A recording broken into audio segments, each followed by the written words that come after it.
Oh my gosh, they're extremely, they've been really loud too. If anybody's watched these videos that I record, has anybody watched these videos that I've recorded live? I don't always listen to them because, you know. Well, one, you should always listen to the videos because you miss all kinds of things when you don't listen. Because it's not everything that I write. There's lots of things that I say. But if I record live, like right now, it won't be loud. But like when you guys are talking and I have to, talk a little bit louder, oh my gosh, it's just so loud. I'll turn the volume all the way down and I still feel like I'm yelling. No, like if I'm just in here, if it's just me by myself, like the video you would have watched last night, that was just me in here by myself, so that wouldn't have been loud. But when I teach when other kids are in here, it's just really loud. I listen to everything.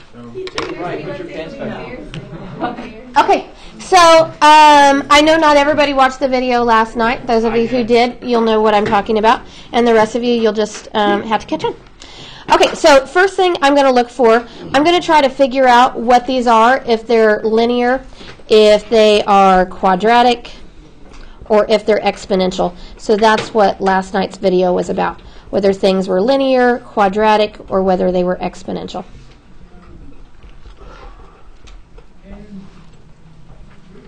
Linear, quadratic, or exponential. Does everybody, it looks like everybody has a calculator. And if not, there's probably one somewhere close by you could grab. Because we're going to graph a few and look at them. Yes, ma'am. Are you just coming in? Merry Christmas. I bring you gifts. I get more gifts? You're amazing. Oh, okay. You have to sign that and I will make a copy and give it back to you. Sure.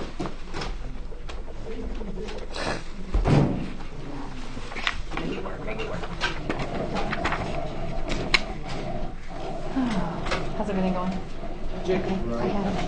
I had an art for Travis Walker this morning, so that was fun. Yeah. But Gracias. I'll make a copy and give it back to you. okay, thank you. Okay. Lock on your test, guys. We already took it. We already took it yesterday. They took it yesterday. I haven't finished though, so thank you. Yeah, and she hasn't graded it yet, so you still need to go up. Alright. All right, do my x's all go up by ones? I wasn't graded too. Okay, so then I'm going to find my differences. How do you get from 1 to 2? How do you get from 2 to 4? How do you get from 4 to 8? How do you get from 8 to 16? How do you get from 16 to 32? Okay, is this linear? No, Jacob, right? It's not linear. My first differences are not the same. That's something I talked about in my video yesterday. My first differences are not the same. Let me try my second differences. How do you get from 1 to 2? Plus 1. How do you get from 2 to 4? Plus 2. I don't even need to continue. Are my second differences the same? No. So this is not quadratic either. So the exponential test, you check to see if the ratios give you the same answer every time. What is 2? So I start with this y, and then I divide by that one. What's 2 divided by 1? 2. So I go that one to there. And then I'm going to start with the 4 and go to that. What's 4 divided by 2? 2. And then I'm going to start with the 8 and go to the 4. What's 8 divided by 4? 2. If I keep going, what's 16 divided by 8? 32 divided by 16. When you get the same ratio the whole way through, then this is said to be exponential. So I'm just going to draw an arrow. This is exponential.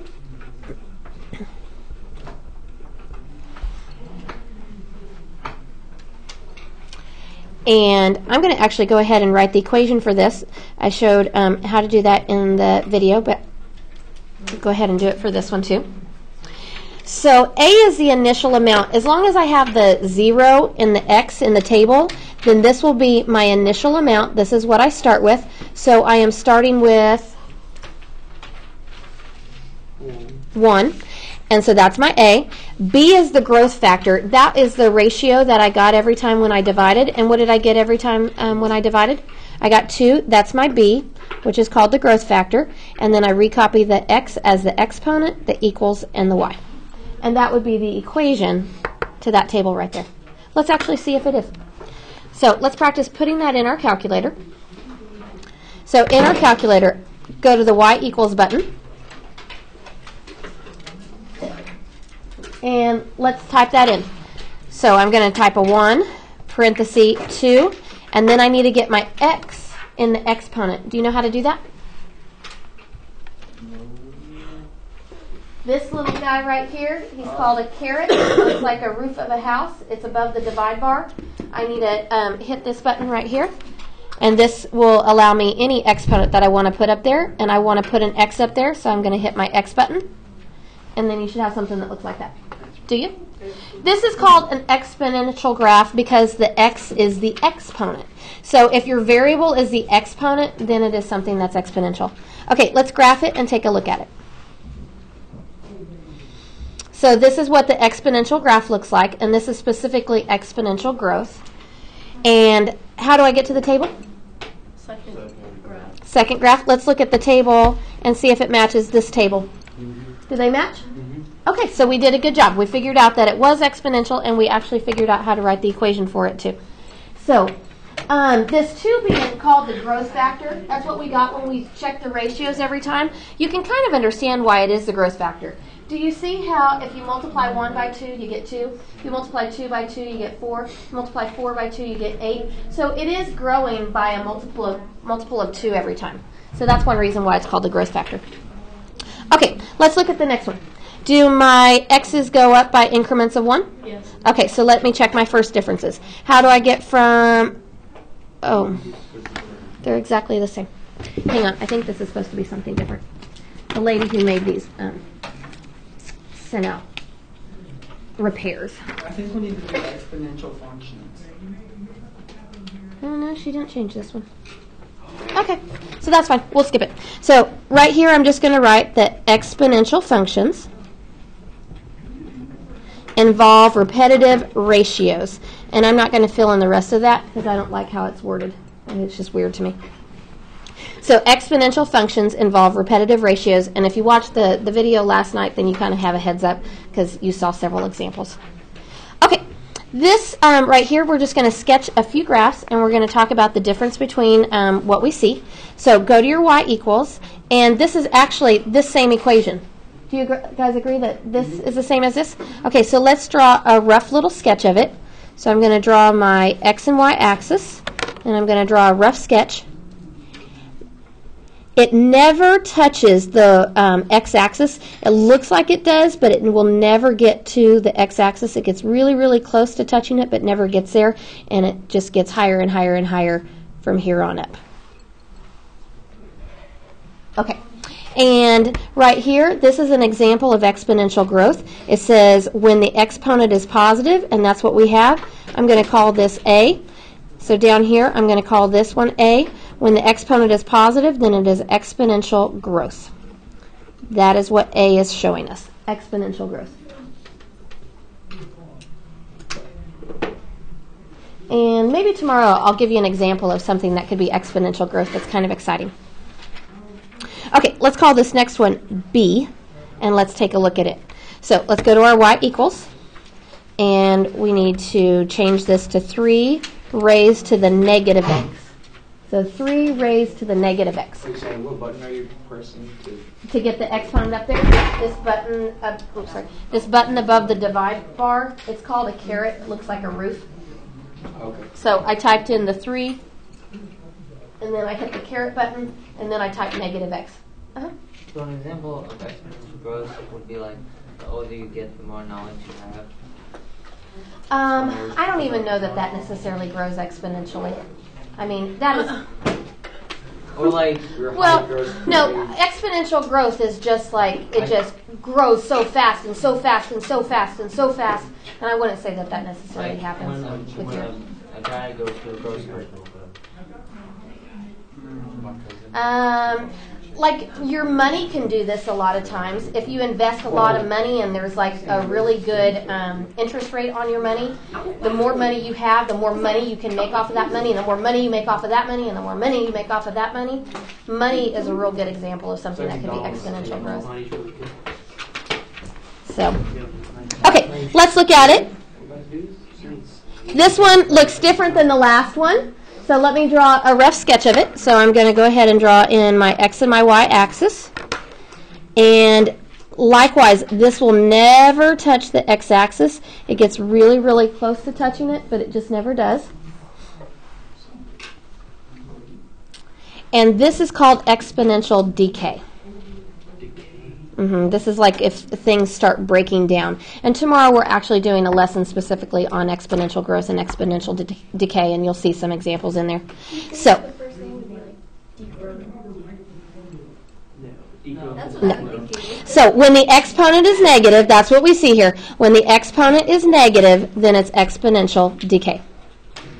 And when the exponent was positive, then it was growth. So if you have uranium and you use up the power for good, Yes, something like that would be decay.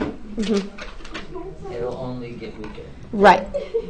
Okay, let's call this one C, and let's put that one in. Okay, so whenever I put fractions in my calculator, I just always put parentheses around them. So I'm going to go parenthesis 1 divided by 4, close the parenthesis, and then the caret button, then the X. So every time I put fractions in my calculator, I always use parentheses around them. Tyler, I thought you said you always listen. Oh, I am. You said growth and decay, and then you have to put in 1/4, and then you have to put the caret and press X. But what do you do with the 1/4? Yeah, I said something about the 1/4. You put them in commas, in Parentheses. parentheses. Yes, I always put what in parentheses. Because you make it like a fraction. But what I always put what in parentheses? Fractions.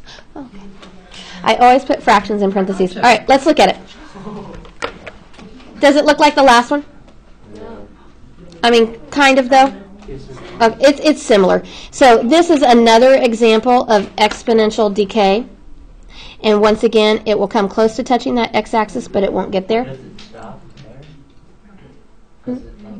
It just keeps getting closer and closer to 0. Like it will be 0.01, 0.001, 0.0001, 0.00001, 0.0001. You just go to negative. Well, I wouldn't be talking about money here. What would you talk about? Well, we're gonna see tomorrow. We're actually doing a lesson on growth and decay. Did you not hear me say that part? No, I heard it. You said it's going to be very interesting. No, I never said Yeah, you that. did. I promise. Okay, when the base, remember the thing under the exponent, that number under the exponent, whatever it is, whatever is under the exponent, that's called the base. If your base is between 0 and 1, so you're talking some kind of fraction somewhere between 0 and 1, 1/2, 1/4, 1/8, 1/16, something like that, then that's another way of having exponential decay. Okay. This one right here looks differently than what I showed you in my video. In my video, I had AB raised to the X. Here, you're not seeing that A in there. So I guess sometimes you might see either one. I'll just put a little or here. But if you see X as an exponent, that's when we know it's exponential. And here they're calling B the common ratio. Oh, there shouldn't be an N on that. They're calling B the common ratio, but I called it what? What did I call it in the video yesterday? Do you remember? I've already said it once today. It's the growth factor. But technically, it's what you get when you divide every time. When you divide and you divide and you divide, and that's what you get. Okay, let's look to see if these are exponential. So to tell if they're exponential, I really could just check the ratios. It's not wanting to know if it's linear or if it's quadratic. It just wants to know if it's exponential. So I could just check the ratios. So let's try. I'm going to start with 13 and divide by 10. So 13 divided by 10. Can I reduce that fraction? No. Then I'm going to go to the next y, 16. And 16 divided by 13. Can I reduce that fraction? Did I get the same fraction? Then this is not exponential. If you don't get the same ratio every time, then it is not exponential. Can I tell you what it is? Yeah, what is it? It's plus 3 every time. Yeah, to get from here to here, that's up 3. From here to here, it's up 3. From here to here, it's up 3. These are called the first differences, and if the first differences are the same, it's what? It's linear. And that's something that I talked about yesterday in my video. Okay, this next chart is not supposed to look like this. So let's cross out this 6 and make it a 9. Let's cross out this 8 and make it a 12. And cross out the 12 and make it a 16. Okay, so technically it just wants me to check to see if it's exponential. So I'm going to check for the ratios. So I'm going to start with the 12 and divide by the 9. Can you reduce that fraction? What would you get if you reduced it? 4 over 3. Okay. And then I go to the next y, 16, and I would take 16 and divide by 12. Can I reduce that fraction? What would I get? 4 over 3. So would you say that this is exponential? When you get a common ratio, then it is exponential. So this guy is exponential. All right, Miss Wood. And the b would be the 4/3. Like if you go to write an equation for it, b would be the 4/3. For like number, the first one we did, wouldn't we have to like find out what it is? Like we'd say 3x plus 10 or something. Oh, like write an equation? Yes. And I think when we start doing our EOC review, I think we're going to we'll do that. But yes, at some point I'm going to want you to know how to write equations for all of them. And we can do them by hand, but we can make our stat button do all of them. So let's just talk for a second. We've got this lesson today. Tomorrow we're going to do growth and decay. On Monday, we're going to review for our 6 weeks test, and Tuesday, I think we'll review for our 6 weeks test. Wednesday will be the 6 weeks test, and then after Wednesday, we're going to get into EOC review for the next couple weeks, because you guys take your EOC the beginning of May. Beginning of May? Mm-hmm. And then I don't know what we do after that. Oh, yo, man. 6 months. Yeah, it's right around the corner. So next week we're finishing up this 6 weeks, and then we're starting EOC review.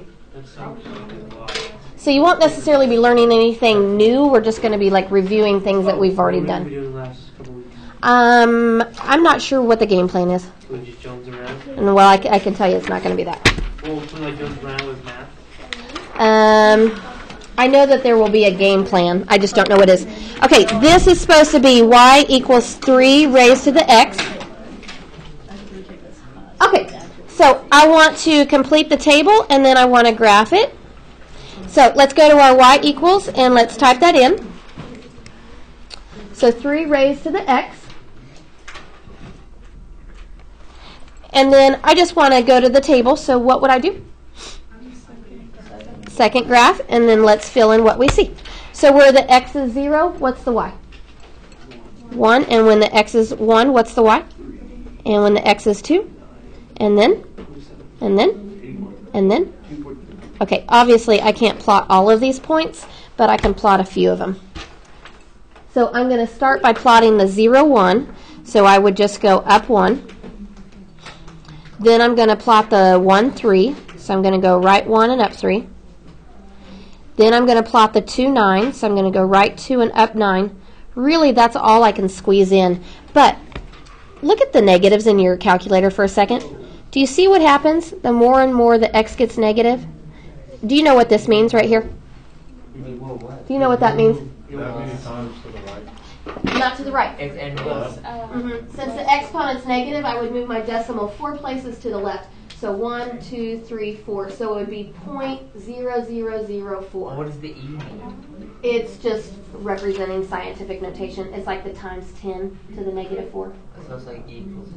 Wait, no, that's energy. No, it's just scientific notation. It's like times 10 to the negative 4.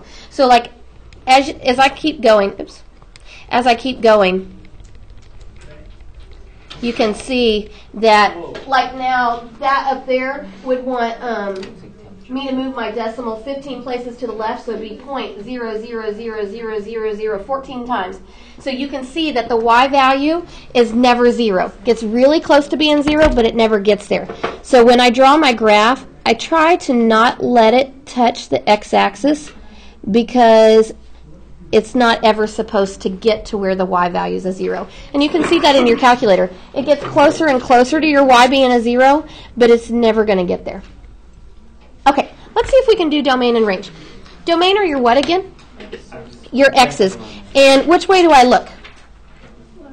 Left and right. The x-axis runs left and right. So if domain are x's, I look left and right. Does this graph go forever to the left? Mm-hmm. Does this graph go forever to the right? But with all the... No, You go all the way up. No. it doesn't. Where do you see it? At negative 208. And you actually see a 0? Yeah. Well, then it must be the calculator finally rounding, because it doesn't. Okay, so when it goes forever to the left and forever to the right, what do we call that? Infinite forever. All real numbers. Okay, range are your y's. So this time I look up and down. Does the graph go forever down? No. Does it go forever up? Yes. Okay, so what is your lowest y? Because range is about y's. 0, 0, 0, 1. So it gets really close to being 0, but does it get? Is it supposed to get to the 0? Okay, so it gets really close to being the 0, but it never gets there. So I could say the y's are Above 0, greater than 0. I don't want to put equals 0 because they're not supposed to ever get to that 0. And then they're everything bigger than the 0 because it goes forever up. Okay, with these, a lot of times on multiple choice exams, you'll see something like this and it wants to know which function matches the data in the table. The easiest way to do it is to put the function in the y equals of the calculator, go to table and see if it matches. So that's what I'm going to do. So I'm going to look at A real quick. So I have a fraction. I'm going to put 1/3 in parentheses, and then I'm going to type x squared. And then all I want to do is look at the table and see if the table matches this table here. So if I look at the table, of course, I jacked with that, so let me fix it. Okay, does the table on our calculator match the table there? Definitely not. Okay, so it's not A. Do you know what A's graph would look like without me hitting this graph button? It would be a decay. Yeah, my money's on D. That's just what I think.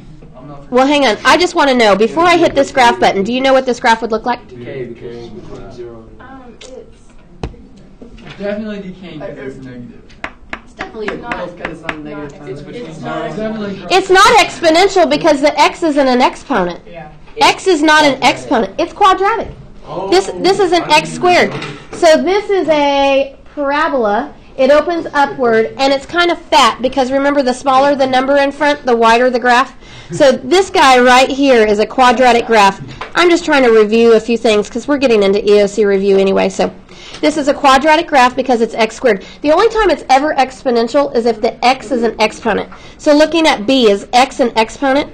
Okay, so I know B is going to be exponential as far as what would I call it from just looking at an equation.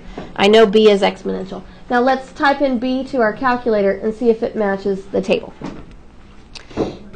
Okay, so 3 raised to the negative x. And then let's look at it and see if it matches that table. Does it match? Okay, so it's not B either. Before I hit graph, do you know what it might look like? It will be decay. When your exponent is negative, then we do have decay. And that's exactly what happened. Okay, do you know what C is without me like putting it in? It's quadratic also because it's x squared. So it would be a what kind of graph? Decaying or parabola. It'd be a parabola. Would it be wider or more narrow than A? More narrow. It'd be more narrow. The bigger the number in front, the more narrow the graph, like the skinnier the graph. Okay. Well, the reason I'm bugging you about all this is because I'm just trying to get you to remember some things that we haven't talked about maybe in a while. Okay, so if I type in 3x squared and I go to look at my table, does that table match? No. Okay. Wait, what? No. Oh. Well, the 1, 3 was there, but the 2, 9's not there. So it's not C. Okay, what kind of graph would you call D? What kind of graph is D? Exponential. It's exponential because the x is an exponent, so it is exponential. Okay, let's go ahead and type in that. Oh. Do you see that it's the one up above? Oh, you did. See, here's y equals 3 to the x, y equals 3 to the x. Do those two tables match? Oh, I said that, Miss Wood. Well, I know you did. Time. We've been going for it. That's okay, because I had things that I wanted to say. What kind of graph is this? Okay. Besides being exponential. But besides that. Growth. When the exponent is positive and the base is a number bigger than 1, then we do have growth. And you can see when you hit graph that it is growth. Okay. That's all for that. All right. I'm going to pass out the worksheet, and I think there's a mistake on it that we have to fix, but the worksheet's pretty easy, and you guys should be able to finish it before you go, so you can actually have a night of no homework.